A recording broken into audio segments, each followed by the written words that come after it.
This episode is brought to you by 21 Kicks Journals, the journals you'll actually finish. Research shows that actively doing something for 21 days in a row will change your brain. Our uniquely designed 21-day journals will grow you on a deeper level, help you increase your odds of achieving your goals, and, not to mention, they're fun and beautifully designed. Head to the 21 Kicks Etsy shop today to explore your journaling options. We'll link it in the show notes. Welcome to the Witty and Gritty podcast, where we believe that lifelong learning and relentless determination are essential to developing your passions and reaching your goals. Here to help you along the way are the hosts of the show. Take it away, ladies. Hey y'all, I'm Brooke. And I'm Farron. As educators and high achievers, we're passionate about providing our listeners with effective strategies to help navigate life's obstacles and reach your goals sooner. Join us as we break down credible research that gives you a fresh perspective and challenges your limiting beliefs. Laugh and grow as we share personal anecdotes and interviews from people that have demonstrated what it takes to be successful. By implementing these practices, you will develop your unique skill set and learn how to better serve your community. Get your mind right. And enjoy this time designed just for you. This is episode 115 of our mini-series, 13 Things Mentally Strong People Don't Do. Yes, we do a lot of do-dos, and this is a don't do. You had no idea. What's going on the quote? I was going to say that. I know. Neither did I. Until like a second before it came out of my mouth, I was like, I'm doing it. Oh. I'm doing it. Okay. Well, that is a perfect segue into chapter 4, which is they don't focus on things they can't control. You can't control my mouth, can you? All right. So, you may not control all the events that happen to you, but you can decide not to be reduced by them. Maya Angelou. I like that one. Control. If I'm thinking Enneagram, again, remember, Enneagram is a tool. It should not run your life. It's a tool to help you, not running your life. Okay? So, we do have the Enneagram lens here and a Jesus lens here, so keep that in mind. But when I think about focus on things they can't control, that immediately makes me think of 8s, 1s, and 6s. Just off the top of my head, people who like control. So, and who doesn't like a little bit? Everybody likes a little bit. But the people who are like, give it to me. I find my emotions determine how much control I need. Yes. So that makes sense. Yeah. When, like, I'm frustrated, I need more control. When I'm, like, totally at peace, I'm like, whatever you guys want to do. Yeah, man. Yeah. Chilling. Man, do you ever have in your head that dad advice that stuck with you for years? There is, I guess, maybe middle school, maybe high school. Maybe he said it my whole life and it didn't stick until middle school or high school. But my dad, episode 24, if you want to raise greedy kids, by the way, we interviewed him. But control what you can control is something that finally stuck in my head. And when I was able to retain that information and practice that information, my life became a lot simpler. So, my dadism, which doesn't fit this at all. Maybe it does. I'll let you can twist it and make it work. But it was very accurate, was life sucks, get used to it. Which he gently meant was things are gonna go wrong, and if you just like fall apart every time something doesn't go your way, your life will be a series of falling apart. Goodness, yeah. But if you can accept that, hey, some bad things are gonna happen, and like, what can you do about it? Take the offensive, then be proactive. Yeah, I like it. That We're all has about to do with proactive control. here. Right, you can't control that bad things are gonna happen. Rains on the just and unjust alike. Yes. I like it. Okay. So here's the checklist on if you think you might be a person that focuses on things they can't control, this might be you. Yes. So you struggle to delegate tasks to other people because you don't think they'll do it right, which there need to be more sentence in that if they do it wrong, then you have to go back and redo it anyway. Or they say they're going to do it and they don't do it, and now there's a time crunch and you're doing it anyways. Not that I speak from any experience. General question could be, how much do you like group projects? And if there's the caveat of, well, do I get to pick my group? Or who's in the group? Or I only do solo projects, Enneagram 5s. It's okay to branch out. Yeah. Oh, that's a hard one, especially if your name is tied to it. So again, get you a team. You invest energy into wishing other people would change. man, if they would just fill in the blank, my life would fill in the blank. That's a dangerous one. If you fail at something, you believe you are solely responsible. Yeah. We had a PK shootout for back-to-back seasons. U7, U9, U9? It feels like the College World Series, folks. The World Cup. Yeah, and then a girl missed her PK and fell apart. And anywho, we ended up winning. It was fine. But I still went to her afterwards and was like, if we would have lost, it would not have been because of you. Because that was kind of her stance when she came back to where we were falling apart. So I get it. I've been there. But it's, like you said, a team effort. And we're human. Yeah, congratulations. It is a common humanity experience. Okay, this one stuck out to me too. Even when you recognize you aren't able to completely control a situation, you struggle to let it go. And that made me think of a couple of verses. So I'm just going to read them. Philippians 4, 6 through 8, which is, but thanks be to God who gives us the victory through our Lord Jesus Christ. Again, back to the winning. And then that verse right after it is whatever is noble, whatever is right, whatever is pure. That's right after that verse. Or that verse is right after that. Romans 12:19 is never take your own revenge, but leave the room for the wrath of God. So it's one of those things like, this is not yours to carry. You don't have to control what happens as a one, like you want like the justice to be there, or AIDS. But that's not up to you a lot of the times. So, yes. That's a hard one. What'd you think of this part? She talked about this idea of wanting to control things can come from a superhero complex. Where we have this mistaken belief that if we just try hard enough, everything will turn out the way we want. That is a slippery slope because there's a lot of half-truths in that statement. A lot of times motivational speakers will say things like, you can do anything you want or you can be anything you want, which that's not accurate. You can't be anything you want to be, but you can be everything that God wants you to be. So it's one of those things like whenever you're talking to your kid, I want to be an astronaut. Yeah, man, you so can be an astronaut. I've started to say, that sounds fun. What does God say about that? So then they know, oh, I should be filtering things through what God wants me to do. So, and I have to do that to myself too, because I'm like, man, if I could just fill in the blank, I could fill in the blank. But what does God say about it? So you can't be anything you want to be. And we talked about that in Atomic Habits too. A guy who's, what was the basketball example? He was obsessed with basketball, but he just was not good. So you're not going to go pro, man. But if you're supposed to be in the basketball realm, that's what God says, then you need to figure out how do you fit in that picture. So that's how I feel about that. Dang, I was listening to yours and forgot mine. Sorry about that. Just so good, Brooke. I couldn't. Sometimes I have to say, don't listen, don't listen, don't listen, don't listen. But you got me so up in that. So in this section, there's also, it makes, back to our psychology days, there's something called the locus of control.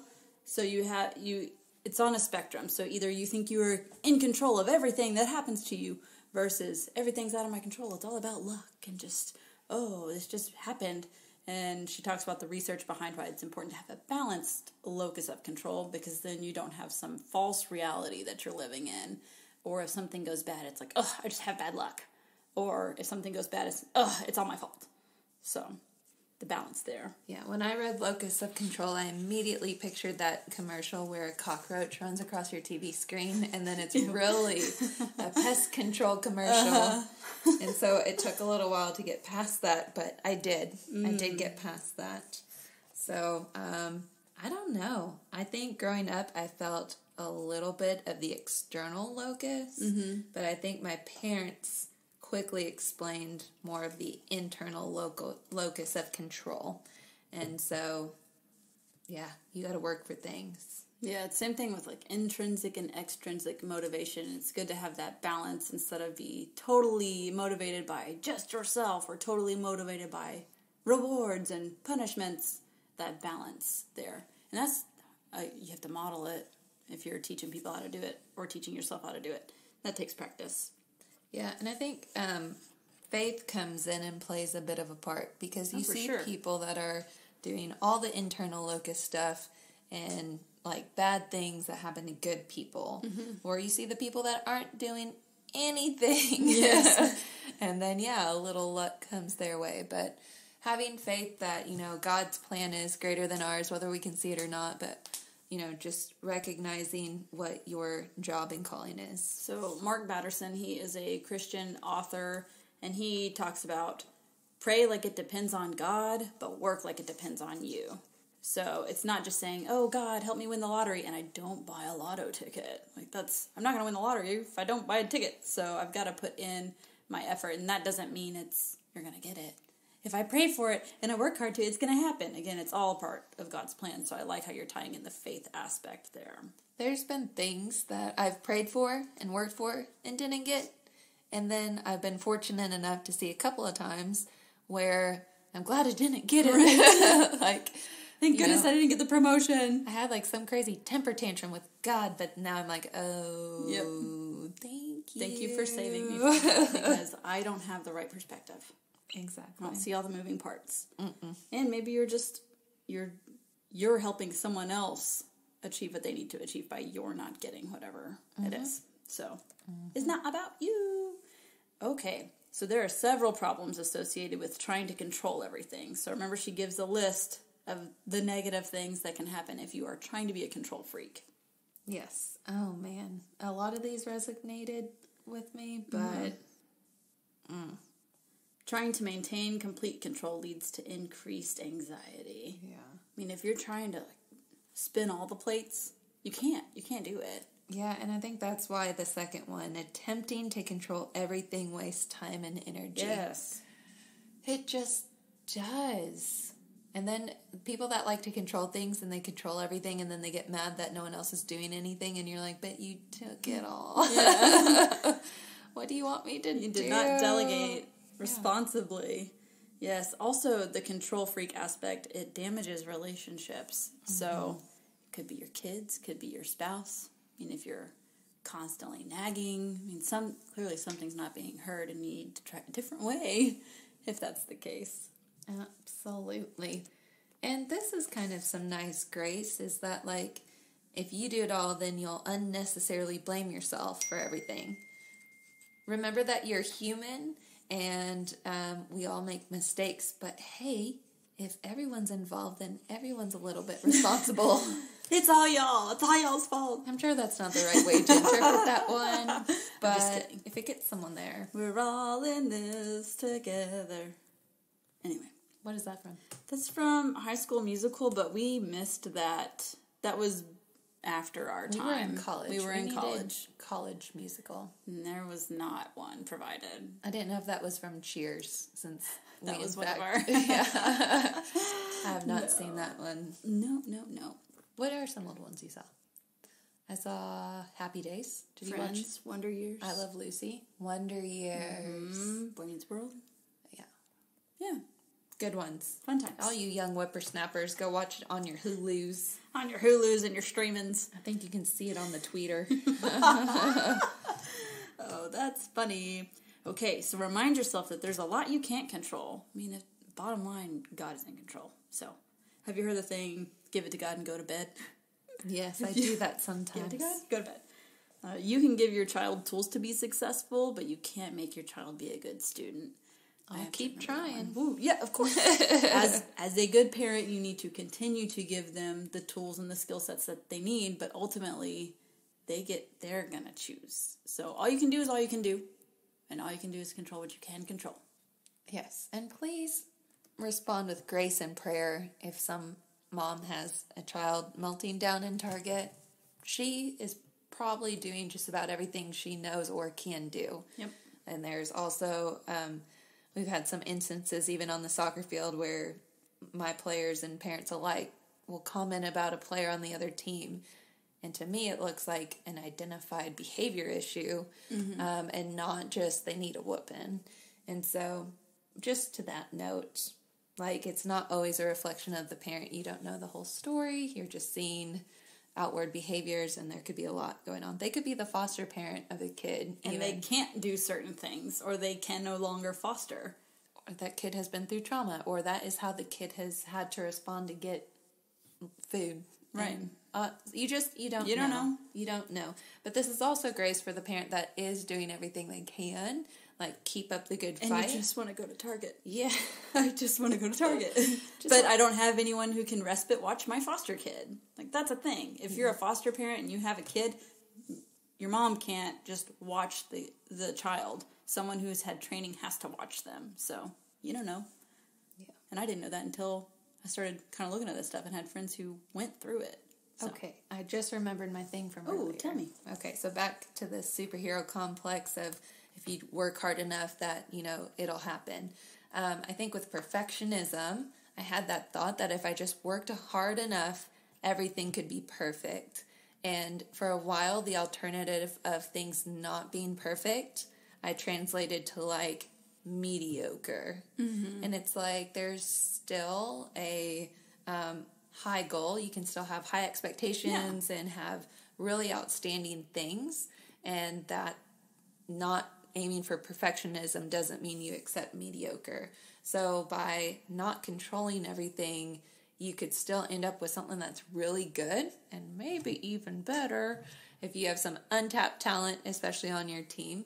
But then, too, just the benefits of not trying to live up to that perfectionism standard. So, yeah, that's good. I like, and that just reminded me because one of these other bullet points said you can do your best at your job, but you can't force your boss to recognize your work. Yeah. So the alternative isn't, okay, well, he's not recognizing me, so I'm just not going to try hard anymore. Why try? Yeah. Instead, again, you just got to have faith in it. I don't know. In my life, it's showed up and paid off later. So remember who you serve, I guess. That's good. Remember whose you are and who you serve. Mm-hmm. You don't serve your boss, you serve Jesus. And he said, do everything unto the Lord. So, man, if your job is to staple those papers, you stack them so pretty and get you a streamline. What angle do you think the staple is at on the machines? It's not a 45. No, it's not. Is it like a 57? Maybe. We'll Google it later. Maybe we'll just leave that for you. Yes, man, that's it. Again, there are so many more things in here that we've talked about, like trying to get your spouse to do a certain thing, get your boss to do a certain thing, change a diagnosis. I mean, you're going to want to read this chapter for sure. Ooh, this was good too. She said, when you notice yourself trying to control something that you can't, ask yourself, what am I so afraid of? Afraid of other people dropping the ball. Yeah. Afraid of it reflecting bad on your name. Afraid of the energy it's going to take from you. Yeah. There's a lot. That's a good one. So there is a section, here are some strategies to help you with all these things. And just like in one of the previous chapters, it was like deep breaths, excuse yourself to get some your mental thoughts together kind of thing. So same thing here. We're trying to not focus on things that we can't control, right? So she gives you a few little tips. One of them is listen first and speak second. So this is just really good general advice, but it comes from the Bible. Don't you love it when someone's like, oh, do unto others? And you're like, yeah, man, that's from the Bible. Right. So this is from the Bible. Again, we've talked about Amy mentioning that I think she's a believer from what I recall reading. So there's that. And then this verse, James 1:19, it says, my dear brothers and sisters, take note of this. Everyone should be quick to listen, slow to speak, and slow to become angry. That's just really good life advice. There have been all levels. Yeah. I have had some bosses and people in leadership where I've worked, and they've been really good at this. So this probably is surprising to you, but awkward silence I don't do so well with. But here, I love it. Brooke doesn't make me feel awkward. I feel like I'm in good company. We'll just stare at each other. But like if I'm really nervous and like again meeting with a superior, and they know, they already know. If they wait like 1.5 seconds, I'll fill in that empty silence with something else. And go from asking for help to just telling them, never mind, I will do it myself. I do not need any help or other things. But yeah, so I'm working on that, especially with my kids, not jumping in and saving everything right away. So when they come to me whining and complaining, I just wait a little bit and try to, like, make the same face that I've seen other people make. And they're like, so can I have a glass of water, please? And you're like, oh, you're just thirsty or just hungry. Like, it gives them time to think and come up with their own solution and solve their own problem. Episode 60 with Kelly Smith also talks about that because she does a lot of love and logic stuff. We'll link that book. But her prompt that the resource tells you is, well, what are you going to do about that? So whenever one of my kids comes up and they just tell me something like, man, what are you going to do about that? And then if they don't know, give them options that you're okay with. I mean, episode 60 explains it all. But I love that. Oh, yeah. So there's another point in here. It says change your behavior. So a lot of times, since you can't control other people, what you can control is your response, your reaction, and what you're going to do next. So, like you were saying earlier, Farron, I don't remember if it was this episode or a previous episode, where you talked about if this person says this thing and it's going to upset me, what are some things I can have in place ready to make sure I don't respond in a negative way? Yeah. So I think that was a couple episodes ago, but a lot of times when people are wanting advice or asking me questions, they can tell me, here's what I need to say or do, and here's exactly how it's going to go.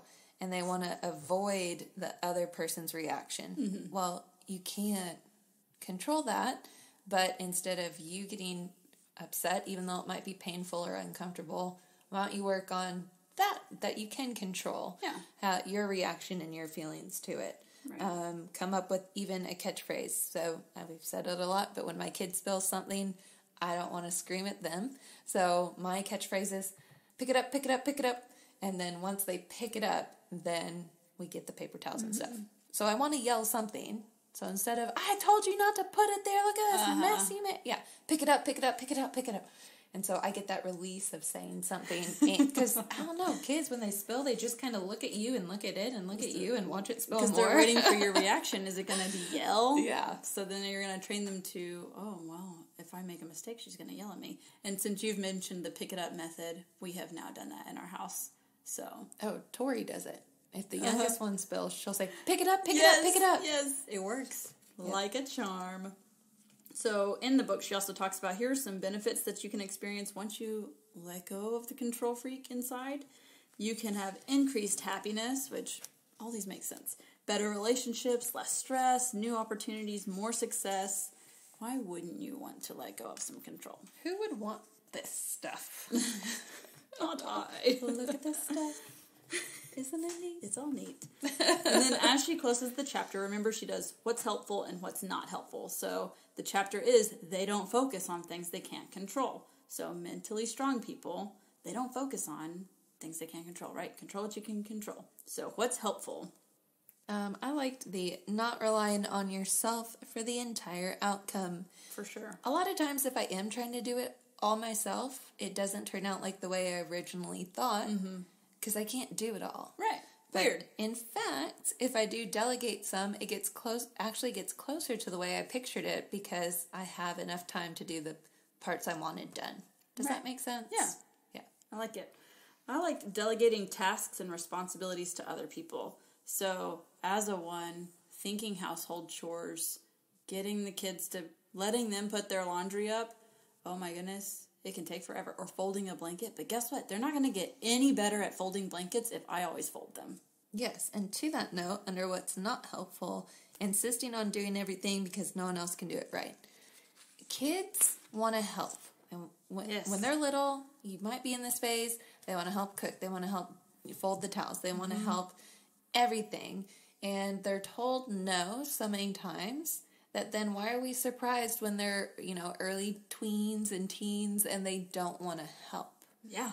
They've been told no and that they're doing 12 it years. wrong and let me redo these. I'll just do it myself. Yeah. For so many years. So it is painful. Like watching them do it. Yes, folding towels. Like they don't even, like the cabinet door doesn't even close all the way. But I do see progress in their folding abilities. Yes. Gotta get their 10,000 hours sometime. Yeah. Do all this before they're 10. Oh my gosh. And like unloading the dishwasher. It's not, the cups aren't even, if you open my cabinet, be careful. But Put your hands in front of your face. But you know what? The dishwasher gets unloaded in like 1 minute. It's insane. That's awesome. Top Think rack, about how much time you just got back. bottom rack. Baby sorts the silverware. That's good for school, Wow, yeah, right? Yeah. Not the pokey ones. If it's a pokey something utensil, she goes, pokey one, you got to do it. So. I love that. My 8-year-old nephew, he is a phenomenal little chef. And so Stephanie is so good about letting him help in the kitchen that now he can make a lot of meals on his own, which means Stephanie can work, or Stephanie can do another task, or she can just sit in there and talk with him instead of having to constantly do everything on her own. So hats off to you, sister. Yeah, so the payoff is worth it. For sure. So guys, it's a lot of front hang loading in there. Find a way for them to help, even like if it's putting the dryer sheet in the dryer. Yes. Throw Something the soap. that's age appropriate, manageable, that you can build on. Love it. Okay, so that was chapter 4. They don't focus on things they can't control. Boom. All right, Mic drop. next chapter. Bye. We help hardworking Christian women get the growth they want by giving them the tools they need in order to have more joyful lives. We love providing our Christian-based personal growth podcast to our listeners at no cost. If you are enjoying the content, please consider supporting our mission by donating to our Patreon. We're a small team creating the show for our community by researching, recording, and producing the episodes ourselves. Any amount is greatly appreciated. Your support will help offset the cost of making and hosting the show. As a thank you, you can receive exclusive access. For more details on specific membership tiers, visit our Patreon page. Go to patreon.com/witty and gritty. We've included the link in the show notes.